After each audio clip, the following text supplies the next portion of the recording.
Fíjate que ayer leía en X, en Twitter, a Hamlet Almaguer, el diputado federal de Morena, que escribía: listo el proyecto de dictamen para extinguir los fideicomisos multimillonarios del Poder Judicial Federal controlados por la Suprema Corte y el Consejo de la Judicatura Federal. Los recursos regresarían a la Tesorería de la Federación para disponer de ellos en beneficio del pueblo. Y leí el documento en esta Comisión de Presupuesto y Cuenta Pública, este dictamen en sentido positivo de la Comisión de Presupuesto y Cuenta Pública relativo a la iniciativa con proyecto de decreto que adiciona los párrafos segundo, tercero, cuarto y quinto al artículo cuarto transitorio del decreto por el que se expide la Ley Orgánica del Poder Judicial de la Federación y la Ley de Carrera Judicial del Poder Judicial de la Federación. Se reforman, adicionan y derogan diversas disposiciones de la Ley Federal de los Trabajadores al Servicio del Estado, reglamentaria del apartado B del artículo 123 constitucional de la Ley Federal de Defensoría Pública, de la Ley de Amparo, reglamentaria de los artículos 103 y 107 de la Constitución Política de los Estados Unidos Mexicanos, de la Ley Reglamentaria de las fracciones primera y segunda del artículo 105 de la Constitución Política de los Estados Unidos Mexicanos y del Código Federal de Procedimientos Civiles, publicado en el Diario Oficial de la Federación el 7 de junio de 2021. A la Comisión de Presupuesto y Cuenta Pública de la Cámara de Diputados del Honorable Congreso de la Unión le fue turnada para su estudio y dictamen la iniciativa con proyecto de decreto que adiciona los párrafos segundo, tercero, cuarto y quinto al artículo cuarto transitorio del decreto por el que se expide la Ley Orgánica del Poder Judicial de la Federación y la Ley de Carrera Judicial del Poder Judicial de la Federación. O sea, en otras palabras, esto va en serio, querida Nancy, y no se queda solamente en el eslogan político que se escuchaba de recorte a la Corte, cuando se envió precisamente este presupuesto con el que amagaba Norma Piña de que si no se lo aprobaban,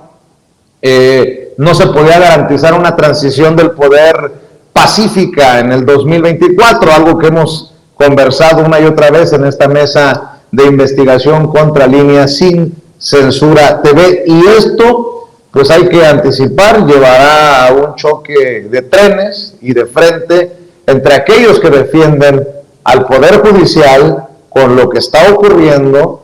las zancadillas que pretenden meterle al gobierno de la Cuarta Transformación y la mayoría legislativa, Nancy.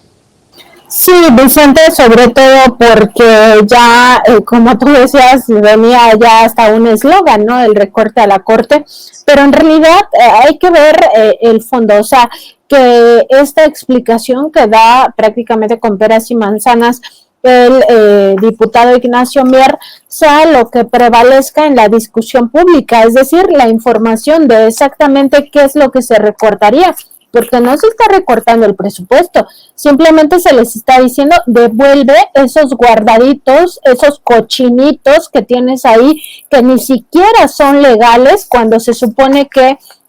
el máximo tribunal, es decir, la Suprema Corte de Justicia de la Nación debe velar por la legalidad. No siempre están hablando de que el Estado de Derecho y de que la ley es la ley y todo eso. Bueno, pues aquí estamos viendo que hay fideicomisos que son ilegales, que están fuera de la ley, Vicente, y que además ni siquiera necesitan ese dinero porque no lo gastan. ¿Qué ocurre con o cómo se han formado estos cochinitos también para que le quede claro a la audiencia de Sin Censura y de esta mesa de investigación contra Línea Sin Censura? Pues lo que ocurre, Vicente, es que las instituciones que no quieren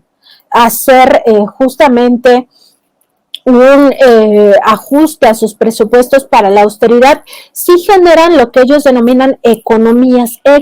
entre comillas, es decir, piden un presupuesto específico para ciertas cosas y al final no se lo gastan todo. Entonces, esas economías, en vez de devolverlas a la Tesorería de la Federación, las mandan a los fideicomisos. Y esto era una práctica común también en el Ejecutivo, en el Legislativo, y ya no se diga en el Poder Judicial, que aún prevalece. Entonces, en vez de retornarlas a la Tesorería de la Federación, las mandaban a estos fideicomisos y con ello garantizaban que no se les quitaran estos montos, no se les recortaran en el siguiente presupuesto, porque si tú no te gastas el dinero que pides, significa que no lo necesitas, entonces al siguiente presupuesto te entregan menos porque tú devolviste a la tesorería de la federación. Entonces era un doble truco porque en realidad no necesitaban ese dinero, lo guardan en una especie de alcancía opaca que nadie le pide cuentas porque está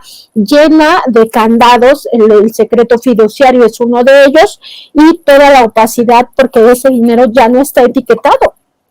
Ya te lo puedes gastar como sea, y además al margen de la ley de contrataciones públicas, ya nadie te obliga ni siquiera a licitar porque es dinero de un fideicomiso. Entonces,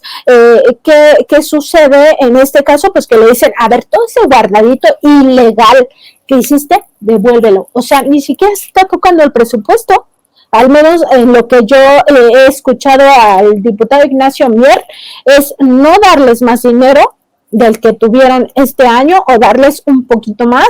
por el tema de elecciones, pero no darles todo lo que piden, pero además decirles, ese guardado ilegal que tienes, devuélvelo a la tesorería de la federación porque la gente lo necesita, tú no lo necesitas porque históricamente no te lo has gastado y lo único que te gastas son los intereses. Entonces me parece que queda bastante clarificado ya el tema de los recortes en la Suprema Corte, Vicente.